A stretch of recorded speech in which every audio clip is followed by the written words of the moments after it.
Howarth tratterà l'argomento intitolato Creating a Sustainable Future, Empowering Smarter Choice. Prego. Grazie. Buongiorno a tutti. Mi chiamo Lee Howarth e lavoro del Global Marketing Team near Huntsman. And with that, I think I've exceeded my limit of Italian, so I apologize with that. So from here, we're going to switch to English, but I will have the opposite now. I will have my presentation in Italian, so hopefully that works quite well. Let's see. Good.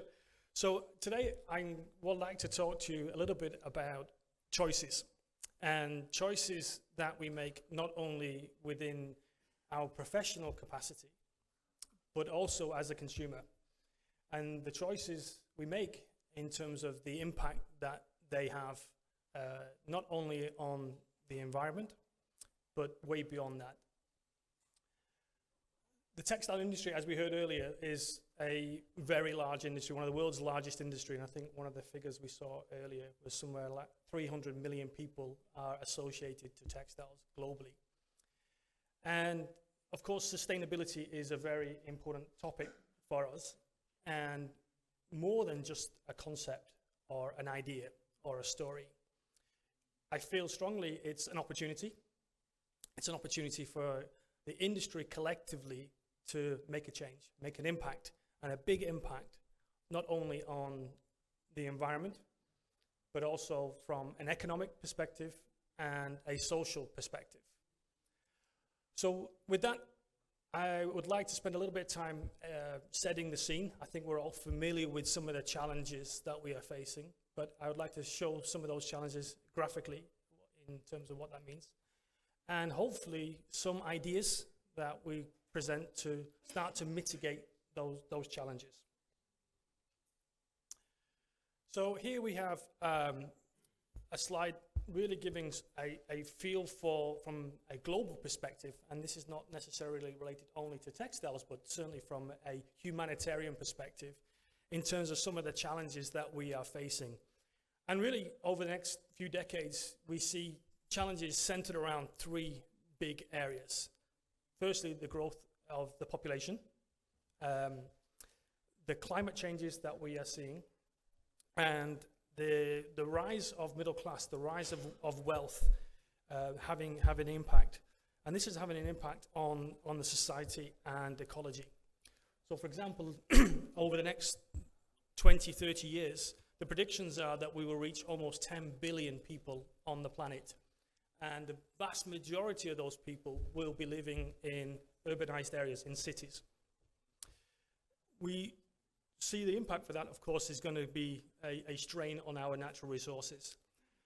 The climate changes that we are experiencing and continue to experience and will continue to experience even further in the future is having also a financial impact.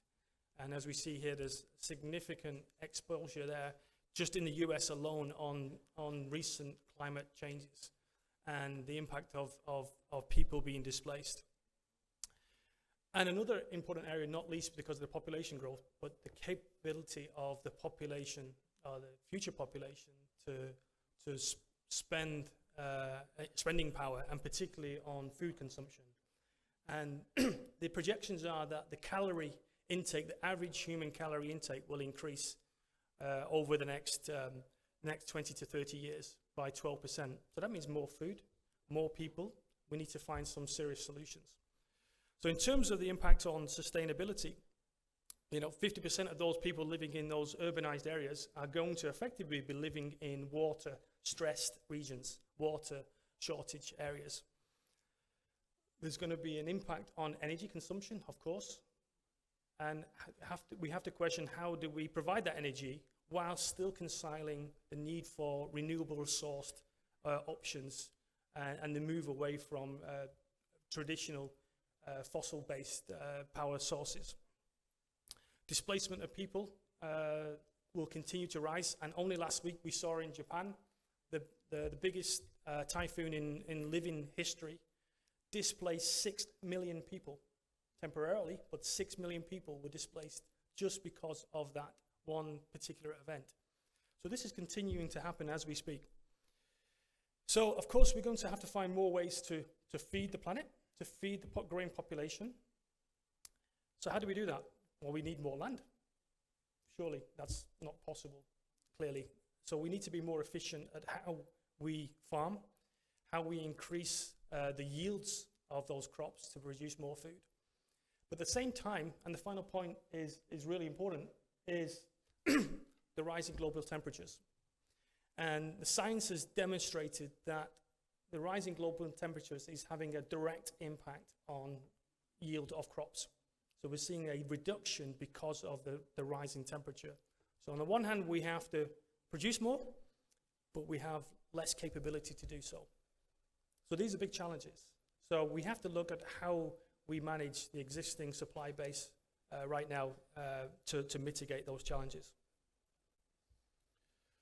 And again, specific to textiles, we have, clearly some issues in terms of sustainability impact, and not least from production, but also importantly from consumerization and the wastage. Obviously, production textile mills are focusing more on waste management and the use of cleaner chemistries. Consumers ultimately have to make some smarter decisions, and they're going to have to buy less and use it longer. And of course, we heard this morning from Dr. Begito around the topic of circular economy. We see the brands starting to embrace that use of produce, use, and reuse, repurpose more and more. And again, we're going to have to encourage the most that consumerism behavior going forward. So we kind of see four major trends in the textile industry taking place and shaping our industry as we see today. And those are trends based on different factors. So we see here one factor that's driving the change, and this is around the economic changes in the political landscape, in changes in trade barriers, trade wars, issues we have currently with US and China. Brexit, dare I say, also may be part of that equation. So there's a lot of fluctuation there having an impact directly on our industry. And then we have those factors that are forcing change. And here, this is some examples as we see the impact of, for example, the Chinese government and their regulatory agendas, closing down non-compliant facilities, closing down non-compliant chemical manufacturing facilities on the base of environmental and safety reasons. So of course, this is having a direct impact further down the textile value chain. And then we see those initiatives that are created by major players in our industry, whether that's NGOs, brands, or other sustainability initiatives driving that change. And then finally, and very importantly, is the consumer themselves. The consumer's behavior is driving change in our industry. There are decisions that they make, the way they act, the decisions that they have in terms of prioritization of what they purchase and how they regularly purchase. Fast fashion is a great example of that. Is driving some significant changes in our industry. So these are the changes and challenges that we have to question, a way to mitigate and respond to. So I'd like to show you quickly a short video on the topic. Unfortunately, it's in English, but I think the visuals speak 1,000 words in this case, and I think it's a great example of some ideas about how we can change. Very, very powerful, yeah. But I quite like the statement there, consider fashion. It's about consideration. Finally, it's about choices. And finally, as a consumer, that's the choices we make an impact.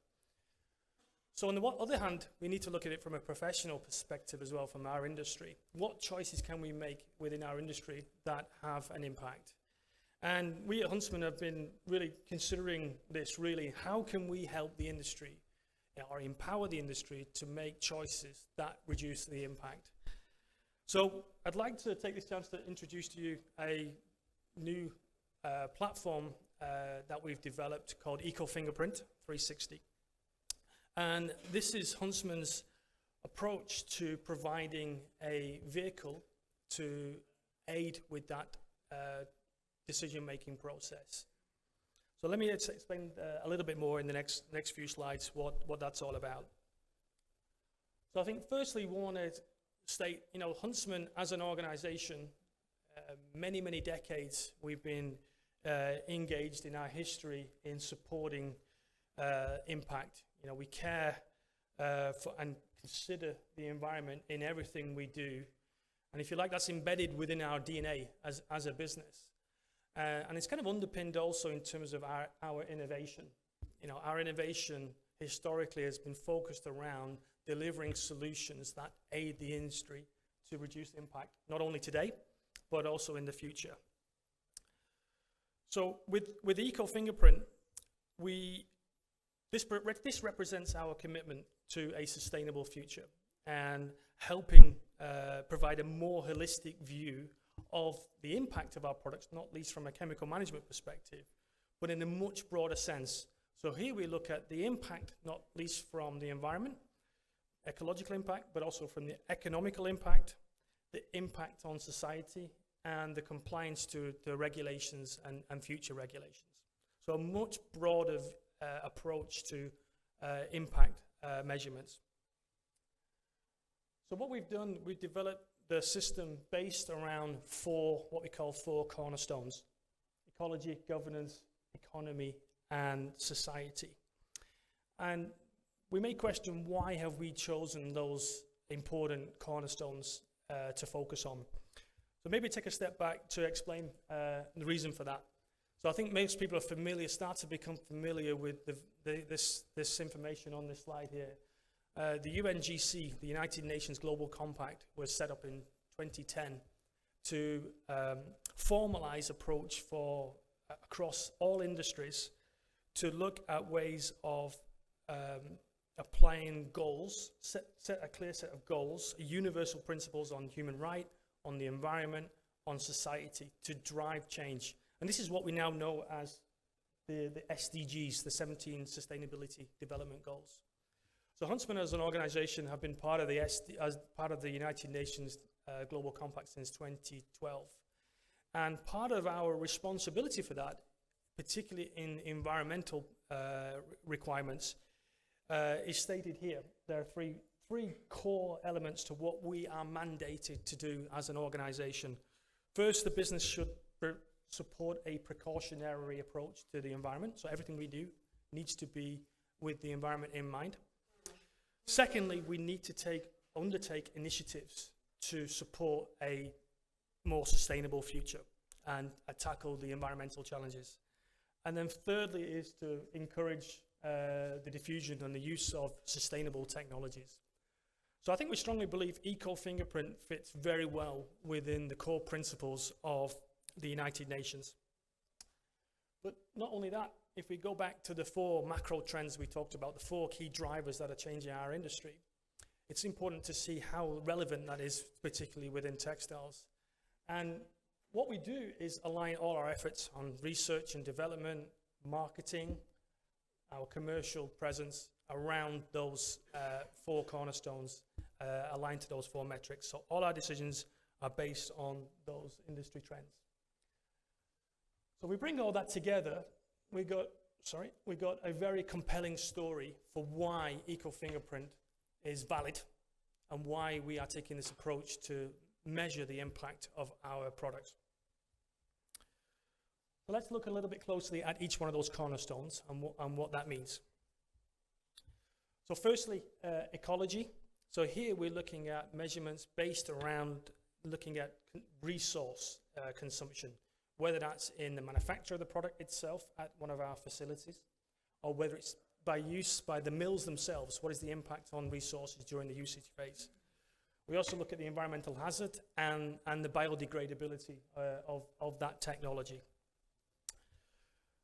Looking at governance, clearly we're supporting then the industry with supplying products that are compliant to existing regulations, but also future regulations. Regulatory transparency, providing a solid transparency in terms of what that product does in terms of its regulatory compliance. And here we're talking of a comprehensive safety data sheet, something as simple as that, which sounds fairly straightforward, but in reality, we see significant differences across the textile industry. Product hazard, how the product is shipped by air, by sea, by land. Is there a hazard there to the environment? And the regulatory compliance, the impact that it has in terms of the global acceptance, the country registrations. And last but not least, looking at obviously chemical management, the acceptance of that product from both voluntary schemes, such as Blue Sign, Urcatex and so forth, but also from mandatory governmental requirements. And we look at that not only from today's perspective, but also with a view to the future as well in terms of potential risks for products to be regulated. Economy, here we're looking at finding ways to support the mill in producing those textiles at the most cost-efficient way possible. So can we produce those products close to the mills? Can we provide that in the form that it's the most cost-effective to the manufacturer? Does it aid with production reproducibility and productivity? And then finally on society is really two areas. People who are actually physically in contact with our products at the textile mill. Is it safe? Does it provide a safe working environment from that perspective? Are there any health hazards to be considered in conjunction with the use of those products? Then also from the consumer, and importantly from the consumer, does that technology aid in providing an impact on the final textile? Does it provide a longer lasting textile? Does it help to reduce the washing frequency, the washing intensity? Does it reduce the ironability and these kind of things? So if we have a positive benefit there, then the product tends to get rated more favorably. So we bring all those together and we have developed a tool, an algorithm called Perigon, to allow us to rate those products in a very comprehensive way. So Perigon is a public access web-based tool, and this will be available within the next 2 months, which provides this level of information around all of Huntsman's products with regards to transparency and provenance.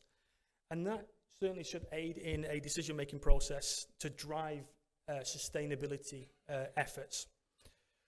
So this holistic approach rates our products against 4 cornerstones, the 4 cornerstones we've talked about. And within that, there are 16 metrics. So we measure 16 measure points and assign each one of those metrics to a cornerstone, which then in turn provides a score for the cornerstone, which in turn then provides an overall score for the product. And maybe I can explain that in the next slide here. So you'll see a score based on an ABC principle for a quadrant, and that then will provide an overriding score for the product. And basically it's a simple principle, and we've defined a system that anything that has a rating of A or above, A+, A++, has a positive benefit on sustainability, and there's a fundamental argument to support that position. So what that means for Huntsman today. So we have mapped out our entire portfolio, and we've analyzed that, through our DNA, through decades of work to get where we are today. That represents around about 70% of our portfolio can be classed as sustainable, A or above. But of course, we are not happy with that. We want to do more, and we want to drive further change and increase that rate to a higher level. So this tool will help us with that progression to become more sustainable, and it'll help us to understand those products that are less favorable, define a roadmap of how we address those and improve their credentials. So finally, I'm not sure what this slide says, and I wrote it. But finally, this combines, Fingerprint combines our economic, ecological, sustainability and social factors, supporting this holistic approach to sustainability. And this is the important point. It's a much broader approach to sustainability than simply just looking at chemical management.